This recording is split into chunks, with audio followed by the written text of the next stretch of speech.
Hace 50 años, un comando del M-19 se robó la espada de Simón Bolívar. Desde ese mismo instante, la espada empezó un recorrido misterioso que la hizo pasar de mano en mano hasta terminar en la Casa de Nariño, consagrada como el símbolo más importante de la paz que aún anhelamos. Hoy, en Señal Literaria, hablaremos con la reconocida periodista y escritora Patricia Lara.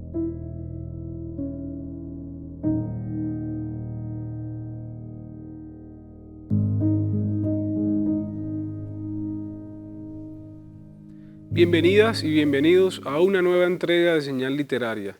En este capítulo me acompaña una de las escritoras con más trayectoria en el periodismo colombiano. Les estoy hablando de Patricia Lara, autora de libros como Siembra vientos y recogerás tempestades y La espada de Bolívar. Hola Patricia, ¿cómo estás? ¿Cómo te va, Eric? Un placer estar aquí. Muchas gracias por invitarme. Qué alegría tenerte acá. Muchas gracias. Bueno, Patricia, conversemos sobre tu libro, La espada de Bolívar. ¿Cuál es la génesis de este libro? ¿Cómo nace? ¿En qué momento Patricia Lara dice, voy a escribir esta historia llena de enigmas? Bueno, eso tiene que ver con mi hijo Federico Gómez Lara, director de Cambio.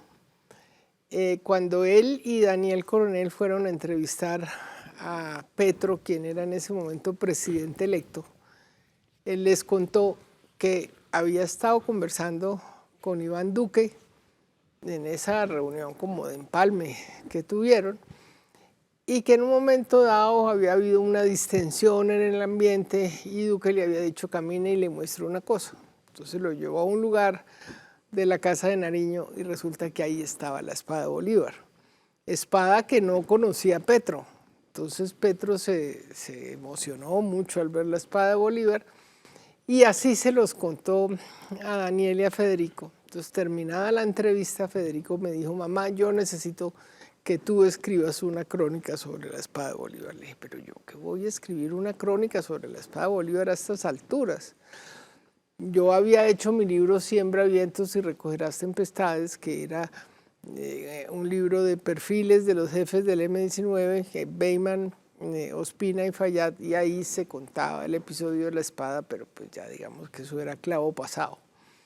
Me dijo, no, tienes que hacer eso. Entonces le obedecí a Federico, hice esa crónica que se publicó en Cambio, y como a los 3 días, el actual ministro de Cultura, que entonces era director editorial de Planeta, me dijo, tú tienes que escribir una novela sobre la espada de Bolívar. Le dije, yo, una novela sobre la espada de Bolívar. Bueno, Juan David me enlazó, me hizo firmar contrato, pero cuando comencé a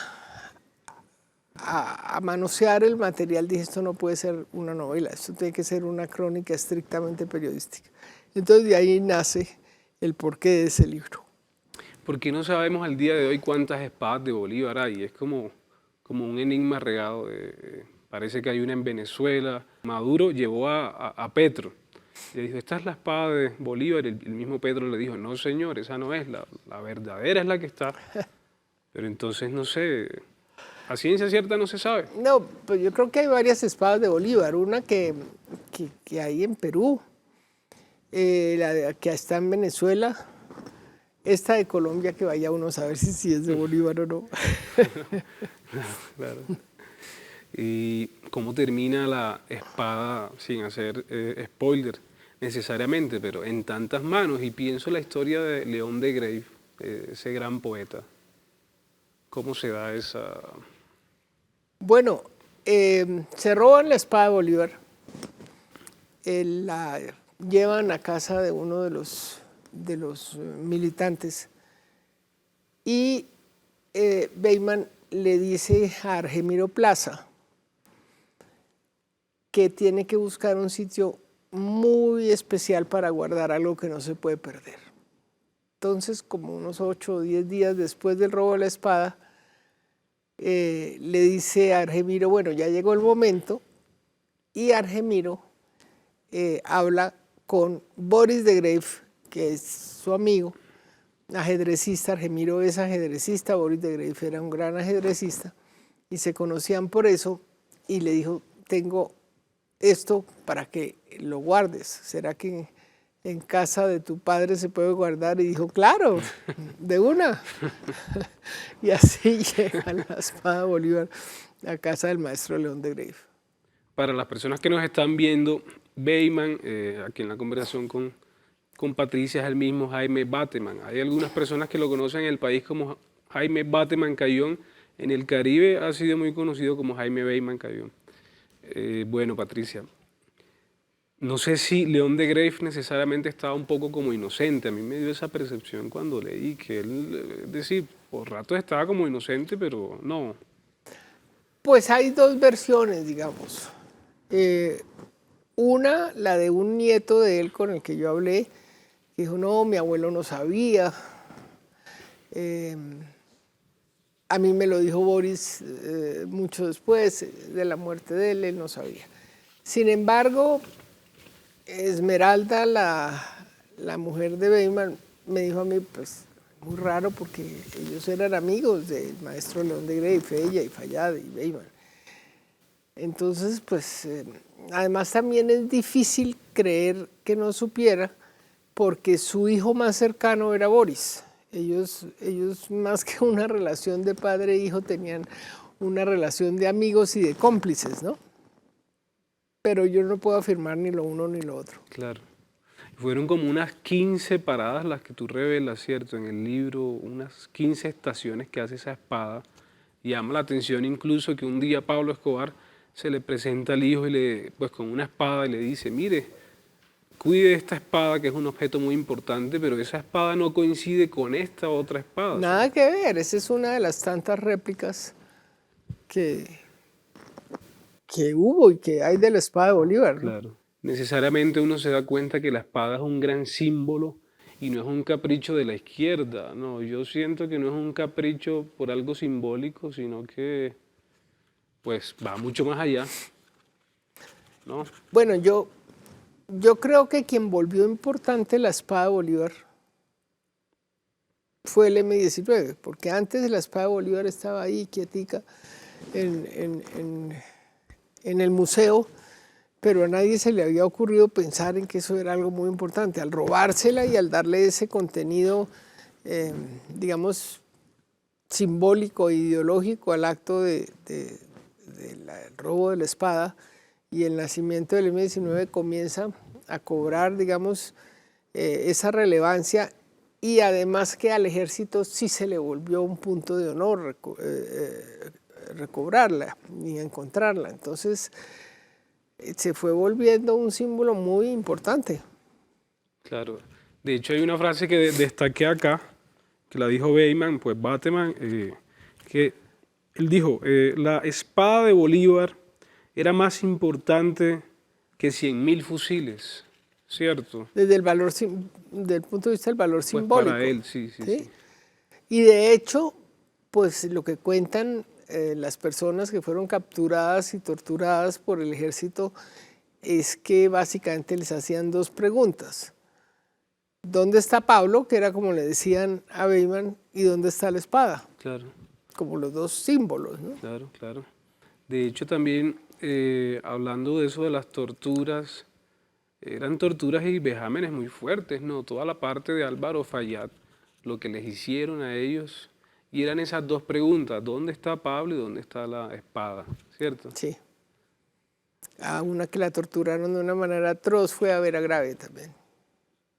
¿Cómo fue ese operativo para robarse pues, la espada finalmente? Yo la leí, pero sería bueno que nos contaras un poquito. Carlos Sánchez, el hermano de Pepe Sánchez, que es fotógrafo, fue el chofer del carro, ¿no?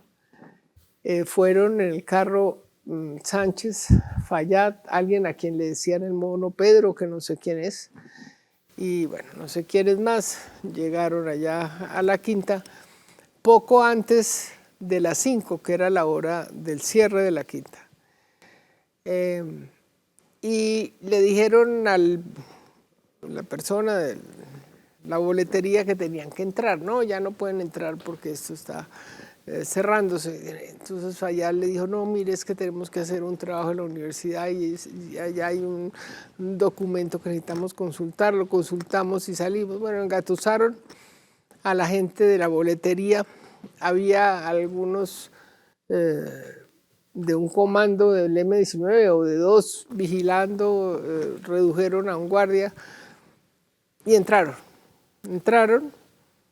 y rompieron. Fayad rompió la urna en la que estaba la espada. Obviamente habían hecho muchos, digamos, incursiones de inteligencia para ver cómo era el movimiento en la quinta, el flujo de gente, en dónde estaba la espada, en fin. Rompieron la urna con una pata de cabra y salieron con la espada. Fayad la llevaba bajo una ruana, un poncho, ¿no? Se montaron en el carro y el carro no les prendía.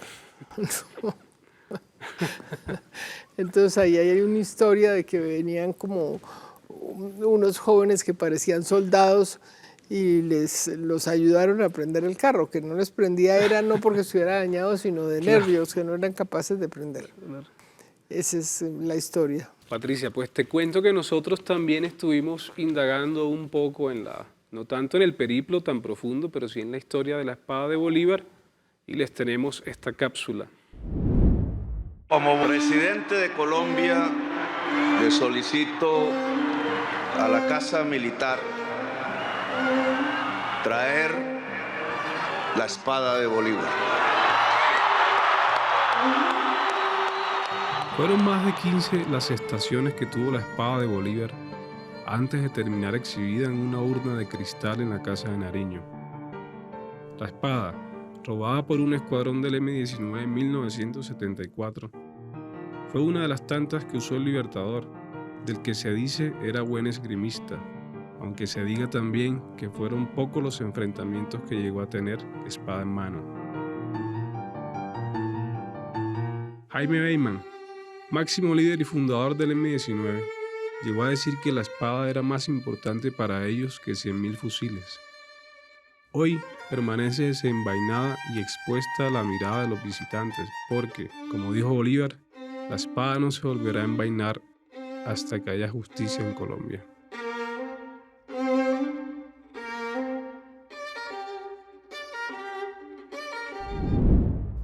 Seguimos en conversación con Patricia Lara, una de las grandes autoras, periodistas y escritoras de la narrativa colombiana. Estamos hablando de la espada de Bolívar.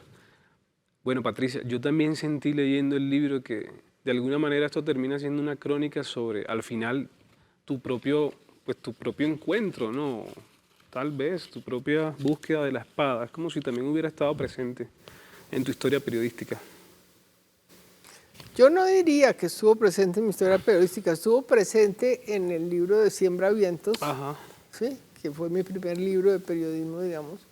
Lo curioso es que pareciera que mucha gente, es decir, como si fuera una generación entera que sí tuvo que ver en Colombia, ¿cierto? Mucha gente en esa época, tal vez. Pues Argemiro, por ejemplo, me contó que, tal vez no fue Argemiro, fue Antonio Navarro quien me contó que él, que estaba trabajando en la Universidad del Valle, no sé si en la Departamento de Ingeniería, yo no sé si en ese momento era el decano, pero de todas maneras era profesor. Cuando vio que una gente se había tomado la Quinta de Bolívar y se había robado la espada, dijo, yo quiero conocer a esas personas. O sea, ese hecho sí marcó a algunas personas. Claro. ¿No? Claro. Y en el libro hay un pedazo en el que Argemiro cuenta lo que para ellos significaba tener en sus manos la espada como símbolo, los empoderaba, los hacía sentirse capaces como de doblegar todas las dificultades que se les presentaran. Bueno, Patricia, hay una historia en el libro alucinante en la que refieres tu encuentro una noche en un supermercado en el Parkway con Jaime Bateman. No fue una noche, fue un viernes a las 10 de la mañana. Ah, bueno, sí, perdón, sí. Sí, pues yo lo iba a entrevistar, pero yo no sabía que él iba a estar ahí y me dijeron, bueno, vaya al Carulla del paro y a las 10 de la mañana al parqueadero y ahí la buscan. Entonces yo llegué en mi carro sola, me parqué ahí, obviamente muy nerviosa, no sabía cómo me iba a encontrar. Y al momentico, alguien parqueado en un carro, un Renault 4 azul de pelotica, como se dice en la costa, ese azul fuerte, con el vidrio corrido. Y entonces yo estaba oyendo un vallenato y este personaje se puso a cantar ese vallenato, no me acuerdo qué vallenato era, y me miraba como sonriente. Y entonces me dijo, ¿usted quién es? Le dije, yo soy Patricia Lara. Entonces me dice, yo soy Jaime Bateman. ¿De qué?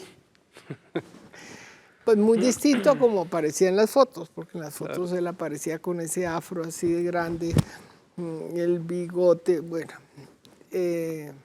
Entonces me dice, no sé, tal vez fue yo la que le dije, bueno, ¿y a dónde vamos? Me dijo, pues yo no sé. Como le dije, ¿cómo así que yo no sé? Me dijo, pues a su casa. Le dije, ¿cómo así que a mi casa? ¿Usted está loco? Me dijo, ¿pero a dónde más? A su casa. ¿Hay alguien allá? Le dije, no, no hay nadie. Yo tenía un estudio en la 70 y, ¿qué es eso? 74 con Quinta, las Torres de Mirasol. Entonces nos fuimos, él en su carro y yo en el mío, yo adelante y él atrás. Llegamos, entró al garaje, parqueó ahí en el parqueadero de visitantes y nos fuimos al estudio y ahí grabamos como 9 horas de conversación. Un personaje muy curioso porque quedó además la historia de Pacheco, la historia de Castro Caicedo, de esos supuestos secuestros que en realidad eran encomiendas de él para que ellos regaran el mensaje del M-19. Pero bueno, pienso también que esa muerte suscitó otros comentarios como el de García Márquez, que dijo que que el país había perdido una gran oportunidad con la muerte de Bateman. Y Fals Borda se pronunció también en ese sentido. No sé qué piensas tú sobre esa muerte prematura un poco de Jaime Bateman? Yo nunca tuve claro ese accidente. ¿Sí? Yo no sé si fue accidente o no fue accidente y sigo sin saberlo, digamos. Pero lo que sí estoy es de acuerdo con Gabo porque era un líder convocante. Entonces él hubiera podido desatascar muchos procesos políticos y fue una pérdida de realmente una cabeza muy, muy poderosa. Claro. El sancocho nacional, no, esto que él proponía, la idea de que se sentaran los grandes políticos, los empresarios, gente de los sindicatos, para tratar de llegar a alguna solución de los problemas de fondo del país. Uno podría establecer de pronto una línea entre eso y la propuesta del presidente de que haya una paz total, de que haya... Pues el Gran Acuerdo Nacional es lo mismo. Pero es que eso no es solo del presidente Petro, sino en eso estamos desde la época de Bateman, que estamos hablando del año 82, 83, que se muere él, hasta hoy. ¿Cuántos años son? 41 años. Giramos alrededor de lo mismo. Claro. ¿No? La constituyente fue un gran diálogo nacional. Lo que pasa es que fue un diálogo nacional que no fue completo. Desafortunadamente ahí no participaron las FARC y otros grupos por X razones que no entro a analizar, pero sí falta un gran acuerdo nacional sobre qué país queremos dejarles a nuestros hijos, yo creo. ¿Tú crees que la lucha de Bateman, sus ideales siguen vigentes? Las demandas que él pensó para ese país de hace más de 40 años siguen pendientes entre nosotros todavía. Pues yo creo que el país ha progresado mucho Sí. desde el 82 aquí, en términos de mejoría en pobreza, de desarrollo, de alfabetismo. Es decir, esto no es lo mismo que... no es que aquí no se haya hecho nada, no. Yo creo que esa mentalidad que pretende que hay que refundarlo todo es un disparate. Hay que construir sobre lo construido.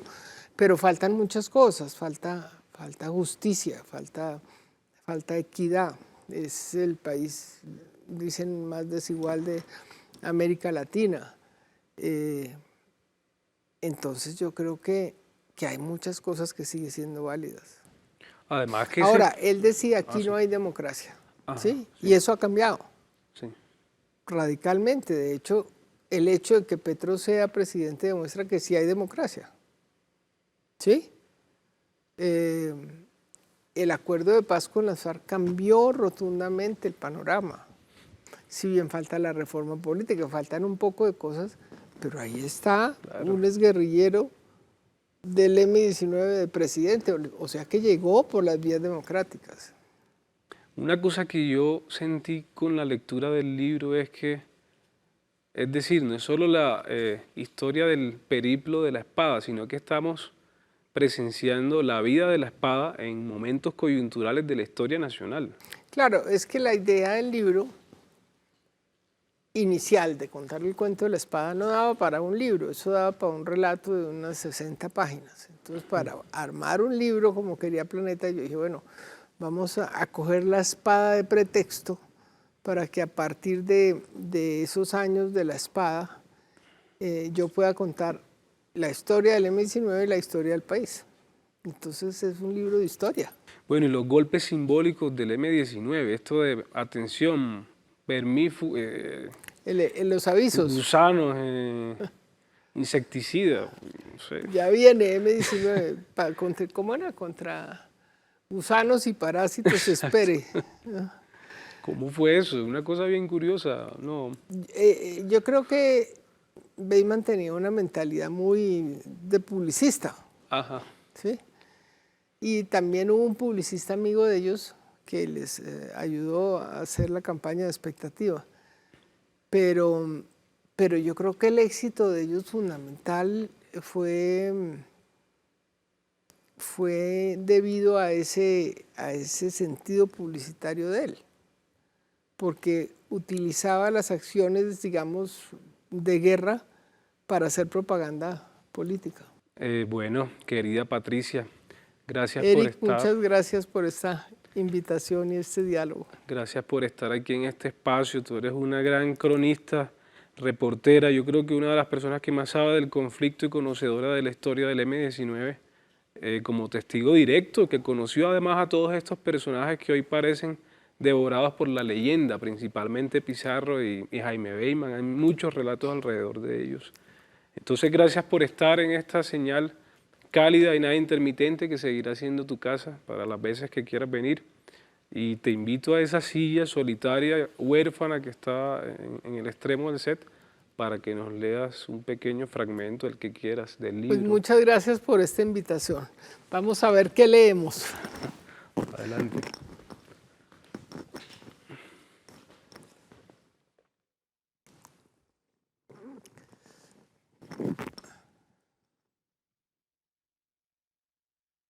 Adentro, un estropicio de vidrios interrumpió el silencio que invadía la Quinta de Bolívar de Bogotá a las 5 de la tarde de ese 17 de enero de 1974, cuando ya no quedaban visitantes y el personal del museo hacía las cuentas de la jornada.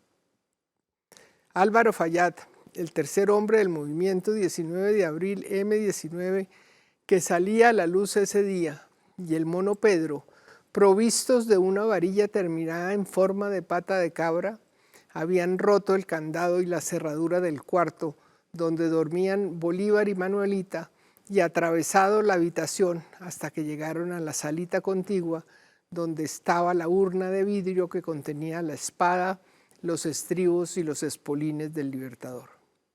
Fayad se detuvo frente a la urna, se arregló los guantes de caucho blanco, tomó la varilla con las dos manos y la dejó caer sobre el cristal. En el silencio del salón asustaba el ruido de los cristales al romperse. Relató en el libro Siembra vientos y recogerás tempestades. Tuve que romperlos otra vez. Por encima no cupo la espada. La saqué por un lado. La espada de Bolívar era pequeña. La empuñadura era dorada, estaba desenvainada. La vaina se veía envejecida, su espada ya era nuestra. Cogimos los espolines del Libertador, también estaban en la urna, eran dorados, pequeños. Uno estaba roto, ello aseguraba que eran los legítimos. Se los entregué al mono Pedro. Regresamos nuevamente a la alcoba. Con cuidado sobre la cama de Bolívar y Manuelita dejamos las proclamas. La devoción y la entrega de Patricia Lara para reconstruir el mapa de nuestra historia es una lección para todos aquellos que se encaminan por los senderos del noble oficio periodístico. Una reportera que nos sigue enseñando que, detrás del acto simple y generoso de preguntar, se esconde un universo de dudas y certezas que siguen delineando la carta borrosa de nuestra propia historia.